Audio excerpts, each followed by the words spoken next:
My question has to do with the area of reconstruction. When you talk about reconstructing, you say you're doing reconstructions already in 10 local government areas.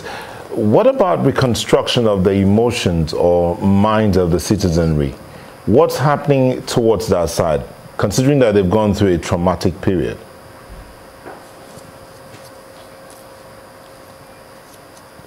Okay. In a post-traumatic situation, one of the fastest way of building of psychosocial management is somebody being around his loved ones. Now, if you look at the IDPs in Borno, Borno has over 2 million IDPs. Out of these 2 million IDPs, 1.5 million actually live in host communities. You know, so that's the chunk of it. We have 17 IDP camps within Maiduguri and Jere. Within these 17 IDP camps, you have 158,000 IDPs. We have 15 satellite camps. We have 275 IDPs in these satellite camps. What it means is that if you combine both the satellite camps, IDPs in the satellite camps and the formal camps, you have less than 500,000, while 1.5 million live in host communities. And these host communities, they actually live with relations, they live with their loved ones. And being accommodated by their loved ones, it's a very fundamental step in their emotional rehabilitation. Because a lot of them now are beginning to go into businesses, they are beginning, even though, so what our concern now is for international organizations and the federal government to invest more on the IDPs in host communities. The reason why we are worried is because the IDPs in host communities are beginning to find the camps more attractive. 2 months ago, we had 152,000 IDPs in the whole of the formal camps in Maiduguri and Jere. Now it has increased to 158,000. The reason is because some people in the host communities are finding the camps more attractive. They are moving into the camps because they have realized that the entire focus is on the camps. You know, and then by the time they go to this camp, the camps will become overstretched. Naturally, camp is usually a temporary settlement where you have the number of toilets there will certainly not serve, it will not be adequate to serve everybody there, the places. So the place will become overstretched, and then you might begin to have outbreaks of diseases, you know, and things like that. So Governor Shettima has always called that there should be a lot of focus on IDPs living with their relations, because some of these relations actually, I have my messenger in the office who earns about 45,000 naira has got 17 IDPs in his house.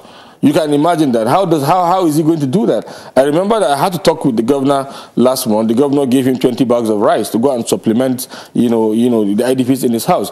Everybody you see in Borno has IDPs, whether civil servants or those occupying public offices. So, and it is really stretching everybody, and that's why the focus has to be on these IDPs. Now, apart from that, there are formal health centers. We have a lot of NGOs who are working with the Borno State government in this trauma management. They exist in IDPs. We have the UNFPA, they do a lot. We have the UNICEF. We have many NGOs who are working with the Borno State government.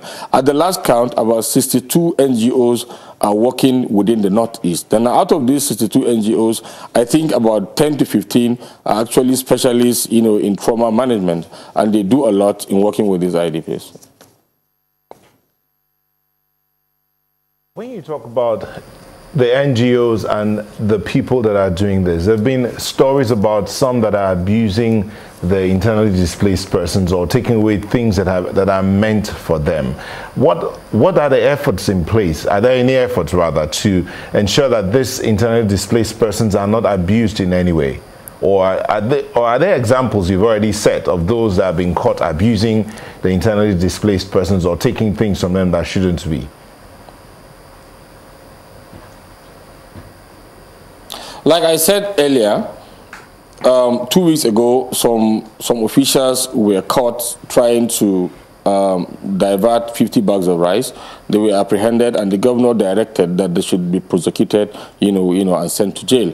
That's an example, like you know, that's one very good example.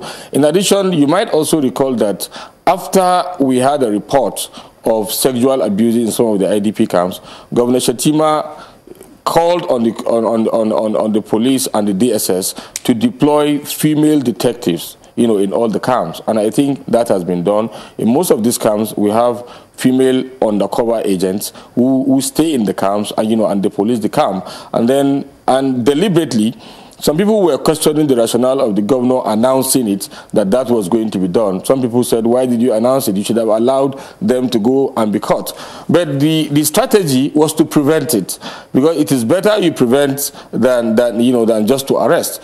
Who were concerned, the governor didn't want to have an incident where any other lady, you know, would be raped. So that was why the announcement has been made. These female detectives actually live in these camps now, and to a large extent, we haven't heard of cases of rape or sexual harassment. But of course, like, you know, when you have a population of 158,000 people living in different places, you might have isolated cases. We pray that this thing is not happening. But like I said, the security agencies are working around the clock on the governor's instruction. They live in those camps. Look, most of these camps, like if you take Bakassi camp, which has about 7 local government areas, all the divisional police officers of these local government areas live in the camps. And that has been the practice since 2014. When 20 local government areas were sacked, Governor Shettima met with the police and made a request that since most of these local government areas have been sacked, the divisional police officers and the police officers working under them, who should be in these local government areas, should not just go and stay at the state headquarters. They should rather be in the camps where their local government areas actually live.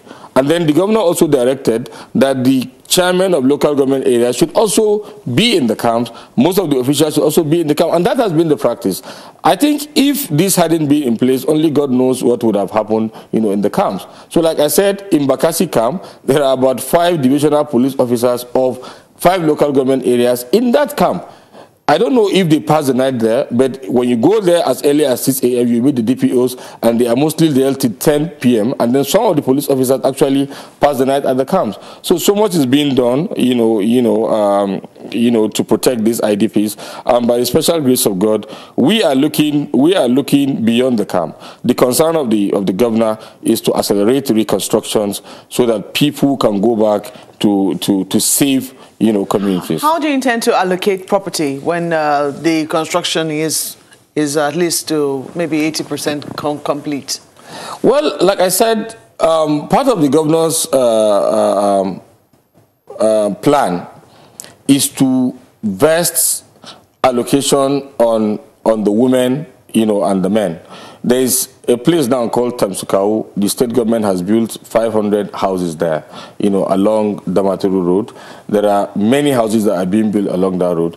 The governor intends, because we don't want a situation like Governor Shettima always says, where you allocate the house to the man, and before you know it, he sends away the woman if she is old, or brings in a new wife, or even sell off the house and relocate to Maiduguri and go and marry a new wife. This is unfortunately, you know, a common practice among some men, you know, in the state, and he doesn't want that to happen. So that is one way that we are going to do the allocation.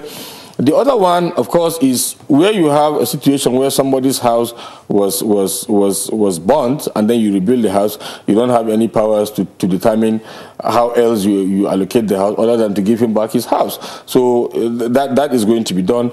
But the most important thing is to ensure that most of these communities are rebuilt.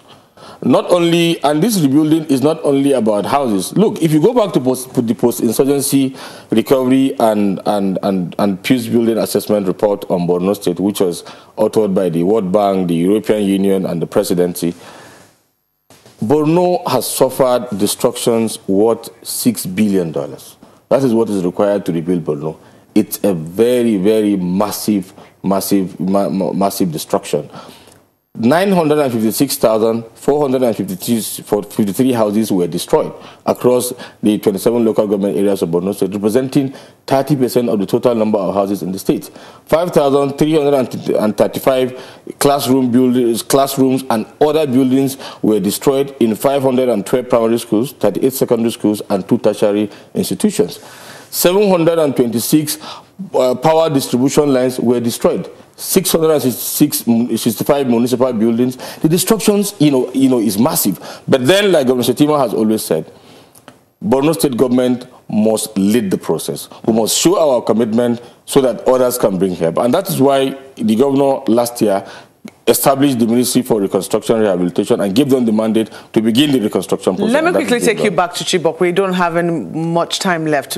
There was the allegation that the girls were not allowed to see their families on Christmas Day and they were waiting for presentation by the governor.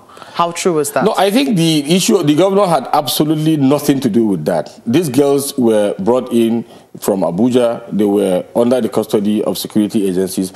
I want to believe that the security agencies were overprotective of the girls. I think maybe they had some exaggerated fear. I don't think Chibok anyone will say Chibok is not safe. If Chibok are the girls safe, sorry to interrupt you, but are the girls still in Chibok right now? Yeah, they are in Chibok. The governor was there on Monday, and that was brought to his attention. And as soon as it was brought to his attention, he invited the security agencies and intervened that, look, these girls have been away from their parents in the last 2 years. It doesn't make sense to bring them to Chibok and deny them access to their parents. If you are not going to allow them to meet their parents, why bring them to Chibok? But I think that has been settled. That's a fine place to live in, Mr. Goso. Thank you so much for coming on Sunrise Daily. We've been speaking with Issa Goso, who is a special advisor on communications and strategy to the Borno State Governor.